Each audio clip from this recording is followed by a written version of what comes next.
How's it going, Cryptown? So, you've decided to get to know crypto stuff and make an easy $1,000 out of 100 made on your pizza delivery job. Then go from 1,000 to 10 grand, then proceed to 100,000 and so on for the sake of a comfortable life, right? Bro, let me tell you a little secret, everyone thinks the same way, but 99% of them simply have no idea how to invest properly. I'm sorry mate, but no Santa or a magical bull run can give you 100x's, it's only up to you. Don't worry though, in this video, the good old Doge will help you.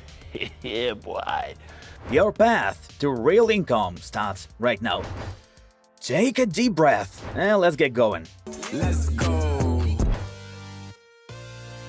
Investing is like farming. Want to get tasty and large apples? Pick the apple seeds, plant them at the right time of the year, protect your apple tree, and when the apples are ripe, pick them up. The same applies to cryptocurrencies. Seems simple on paper, but if it's true, then why no more than 1% of traders actually end up profiting? Let me explain.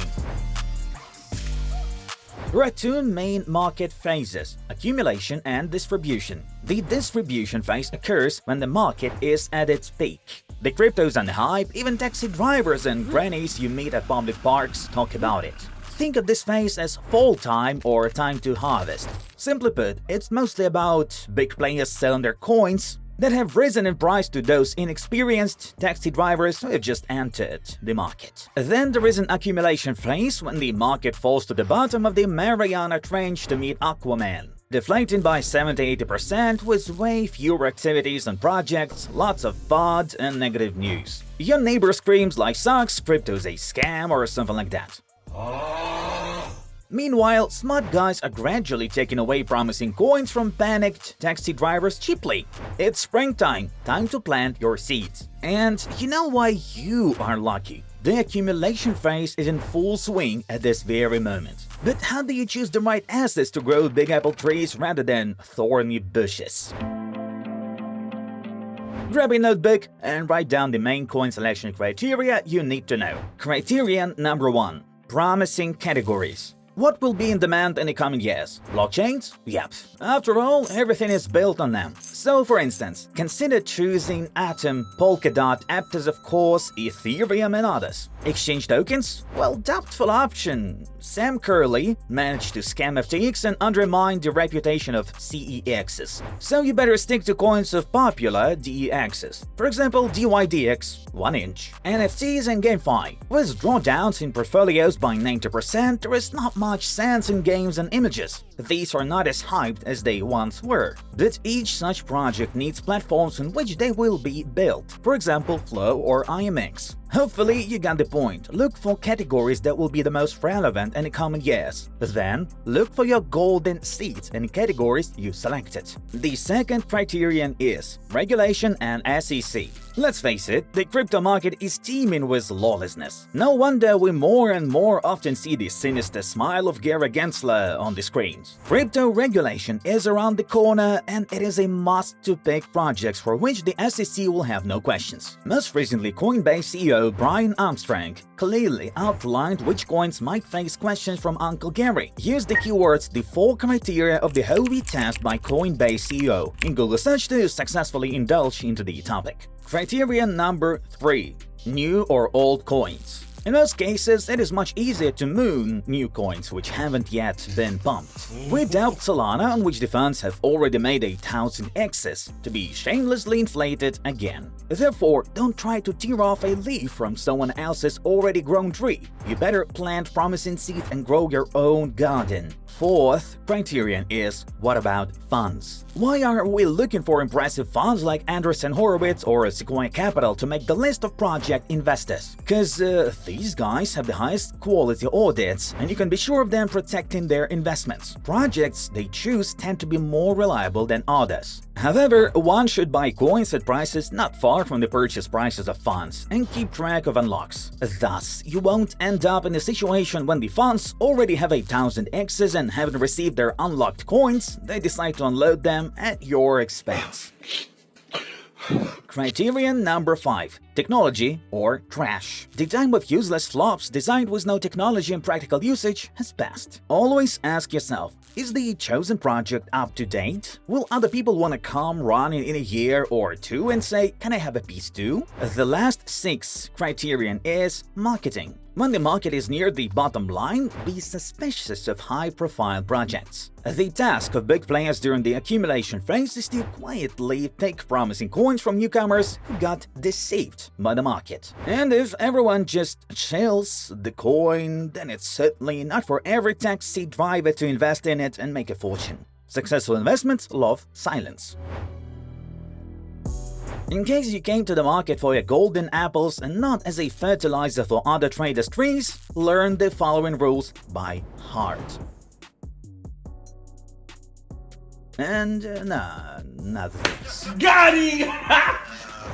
Rule number 1. Allocate money you are ready not to touch for a year, 2, or 3. Number 2. Invest only in projects that you have thoroughly studied. Third rule is simplify your portfolio. Be on 5 to 7 projects. Do not stack everything into one coin. And do not scatter funds over thousands of coins. Any project can be a scam, while you cannot monitor all your assets at the same time. Here's some math for you. There are only 3 trees in my garden, and one of them has grown by 100%.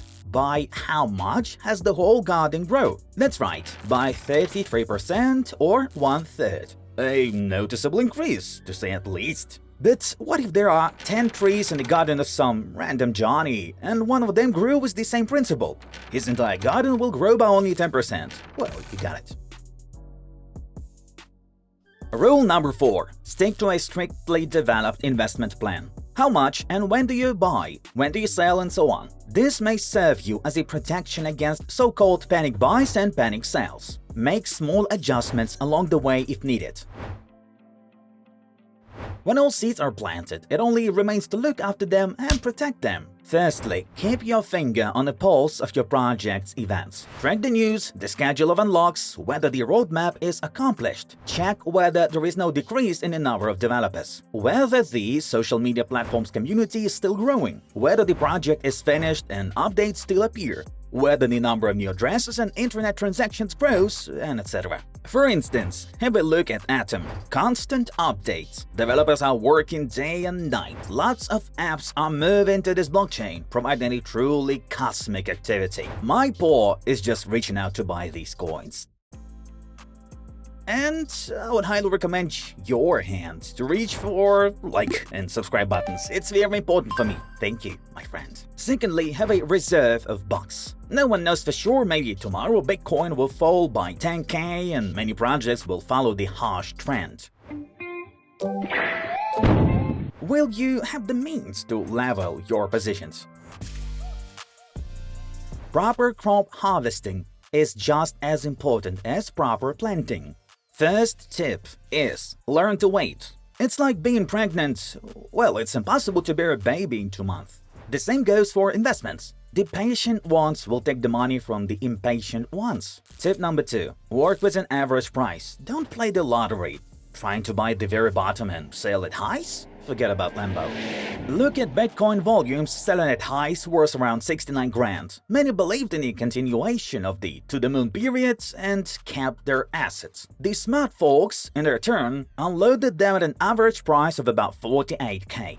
Because it's too late to sell the highs. It's too late. Tip 3. Withdraw your investments. As soon as any asset gives you 2 or 3x's, sell your part and take the money invested in it. Having the remaining free coins on the account, continue to wait for the to-the-moon. Those withdrawn funds can be sent for leveling in case the market falls, or flow into other coins that have not yet given access. Tip number 4. Swap from one coin to another. It's actually a cool tool that allows you to increase the number of coins in your portfolio without throwing cash away. I'll show you. Let's assume that at the end of June last year, you found 20 bucks lying in your shorts pocket and decided to buy 10 flow coins worth 1.3 bucks and 10 TVT coins 75 cents each. When flow jumped to $3.3 in August and TVT rose only to 1.15, you listened to Dodge and decided to convert all flow to TVT. and you now have 36 TVT coins in your portfolio. Then, in December, TVT rises to 2.6 bucks, and you pour it into the falling flow. Get your 94 flow. And when TVT and flow are equal in February of this year, you sell half a flow and buy 40 TVT on them. As a result, without any additional investments, the number of coins increased up to 46 flow and 40 TVT, and that's wow. Fortunately or not, one can pull out such a perfect scheme only in stories, but the method is still worth considering. Share in the comments below if you want a separate video with explanation to the rules of overflow. Use the mentioned tips and finally start making real X's. What you don't need to do and which coins you should get rid of urgently is explained in these videos. Take care and see you soon.